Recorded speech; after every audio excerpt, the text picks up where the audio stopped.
معاذہ رحمہ اللہ فرماتی ہیں سألت عائشہ، میں نے حضرت عائشہ سے پوچھا، فقلت ما بال الحائض تقضی الصوم ولا تقضی الصلاۃ، کیا بات ہے کہ وہ عورت جو حیض کی حالت میں ہو وہ اس کے جو روزے چھوٹ گئے ہیں ان کی تو قضا کر لیتی ہے لیکن نماز کی قضا نہیں کرتی ہے، ایسا کیوں؟ فقالت احروریۃ انت، حضرت عائشہ نے کیا سوال پوچھا، تو حروری ہے کیا؟ حروری خارجی جو صرف قرآن ہی کرتے ہوں، حدیث کو دلیل نہ بناتے ہوں، تو حضرت عائشہ نے پوچھا تو حروریہ ہے کیا؟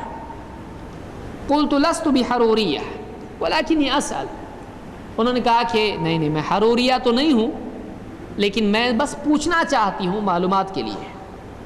قالت کان یصیبنا ذلک فنؤمر بقضاء الصوم ولا نؤمر بقضاء الصلاۃ، حضرت عائشہ نے فرمایا یہ جو حالت ہے حیض کی، اللہ کے نبی صلی اللہ علیہ وسلم کے زمانے میں یہ حالت ہم کو پیش آتی تھی تو ہم کو روزوں کی قضا کا تو حکم دیا جاتا تھا لیکن نماز کی قضا کا حکم نہیں دیا جاتا تھا۔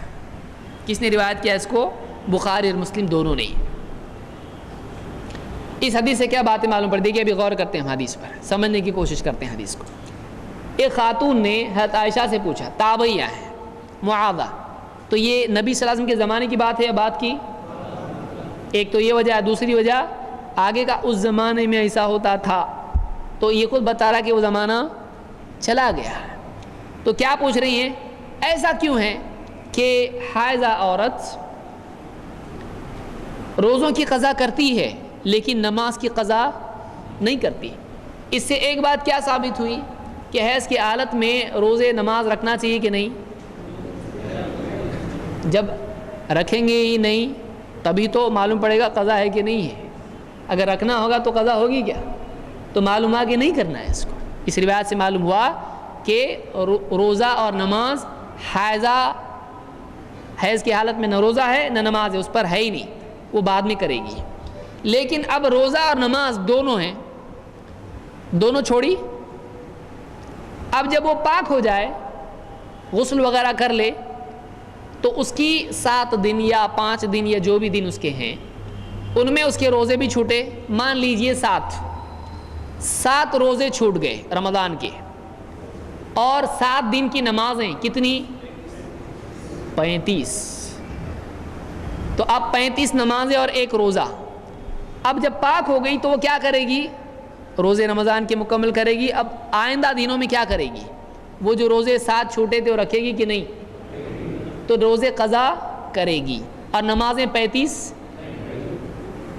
تو اس عورت نے پوچھا ایسا کیوں ہے کہ نماز نہیں اور روزے ہاں؟ حضرت عائشہ نے کیا کہا؟ انہوں نے کوئی عقلی جواب دیا؟ انہوں نے کیا کہا؟ حیض کی حالت کوئی نئی حالت نہیں ہے، آج ہوتا پہلے نہیں ہوتا تھا، ایسا ہے؟ عورتوں کو یہ ہمیشہ سے ہوتا رہا ہے۔ تو اللہ کے نبی صلی اللہ علیہ وسلم کے زمانے میں جن عورتوں کو یہ حالت پیش آتی تھی، حضرت عائشہ نے کہا اس زمانے میں ہم کو روزوں کی قضا کا حکم دیا جاتا تھا لیکن نماز کی قضا کا حکم نہیں تھا۔ تو معلوم ہوا روزوں کی قضا ہے، نماز کی قضا نہیں ہے۔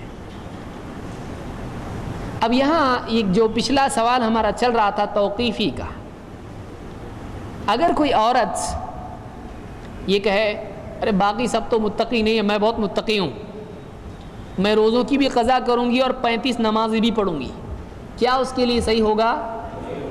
کیوں؟ اس لیے کہ اس کا حکم ہے ہی نہیں۔ اللہ کے نبی صلی اللہ علیہ وسلم کیا فرمایا؟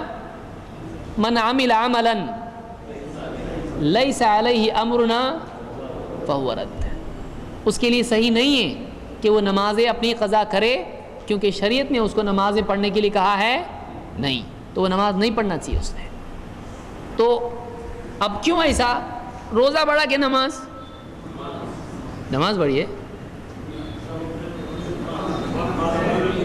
سب سے بڑی عبادت، سب سے توحید کے بعد سب سے بڑی عبادت کیا ہے؟ نماز ہے، لیکن نماز نہیں پڑھے تو بھی چلتا اور روزہ رکھنا پڑے گا، عجیب کیوں ایسا؟ توقیفی، جیسا ہم کو بولے ویسا کرنے کا، جیسا بولے ہیں ویسا ہم کو کرنے کا ہے، نماز نہیں تو نہیں، روزہ ہاں تو ہاں۔ تو اس حدیث سے حضرت عائشہ نے کہا اس زمانے میں ہم کو ایسا ہوتا تھا، ہم کو حکم دیا گیا کہ روزوں کی قضا کرو اور نماز کا قضا کا حکم ہم کو نہیں دیا گیا۔ تو یہ اس دور کی بات بیان کر رہی ہیں، تو کیا اس سے دلیل لیں گے؟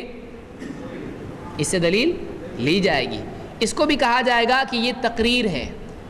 اللہ حضرت عائشہ کیا جملہ کہہ رہی، ہم کو نماز کی قضا کا حکم نہیں دیا گیا، تو معلوم ہوا کہ وہ نماز نہیں پڑھتے تھے اور اس کی قضا بھی نہیں کرتے تھے۔ کیوں؟ اس لیے کہ وہ حکم اس کا، ان کو کہا گیا نماز مت پڑھو، روزہ مت رکھو، لیکن یہ کہا گیا روزے کی قضا کرو، لیکن نماز کی قضا کا حکم دیا نہیں، تو انہوں نے قضا بھی کیے نہیں۔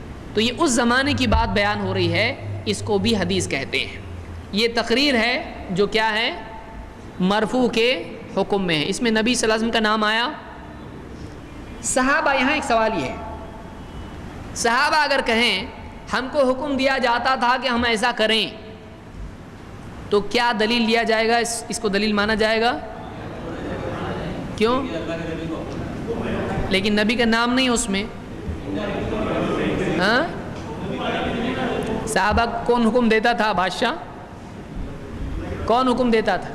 اللہ کے رسول۔ تو صحابہ جب ایسا کہیں ہم کو ایسا حکم دیا جاتا تھا یا ہم کو اس چیز سے منع کیا جاتا تھا، جیسے اس صحابی کو پکڑ کے کھینچا دوسرے صحابی نے نماز ہی میں جو اوپر پڑھ رہے تھے، حذیفہ رضی اللہ تعالیٰ کو ابو مسعود رضی اللہ تعالیٰ نے پیچھے کھینچا۔ کیوں؟ وہ اونچی جگہ پہ امام صاحب، باقی پبلک نیچے، یہ دیکھے تو انہوں نے دیکھی امام اوپر کیسا کیا گیا یہ، اور پبلک پوری نیچے، انہوں نے نماز میں پکڑ کے ان کو کھینچا۔ نماز کے بعد ان سے کہا کیا تم کو معلوم نہیں اس چیز سے ہم کو منع کیا گیا ہے؟ انہوں نے کہا معلوم ہے، لیکن تم نے جب کھینچے نا تب مجھ کو یاد آیا، بھول گیا تھا میں۔ تو ہم کو منع کیا جاتا تھا، کون منع کرتا تھا؟